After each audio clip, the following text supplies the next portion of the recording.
আমি আর আমার বড় মেয়ে রাস্তা দিয়ে আসছিলাম, তখন থেকে এই বাচ্চাটা রাস্তায় পড়ে আছে, অনেক কান্নাকাটি করছে। বাচ্চাটা তখন দেখতে অনেক ছোট আর অনেক পিচ্চি দেখা হলো এবং শরীরের পশমগুলি একদম জানি কেমন দেখাচ্ছে, খুব কান্নাকাটি করছে। তখন আমার মেয়ে বললো যে মা বাচ্চাটা নিয়ে যাব। আমি বললাম যে না, বাচ্চাটা নিও না, বাচ্চাটা একদম ছোট, মারা যাবে। তখন বললো যে না মা, বাচ্চাটা আমি নিব, বাচ্চাটা আমি যত্ন করার পরে মরুক, তারপর আমি একটু যত্ন করে দিব।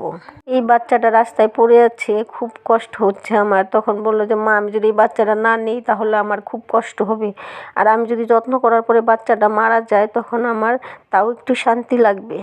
আমার দুইও মেয়ে এই বিড়ালের বাচ্চাটিকে বেশ যত্ন করে, খাওয়ায়, দুধ কিনে খাওয়ায়, 3 বেলা দুধ গরম করে করে একটা বাচ্চার মতন করে পালতেছে।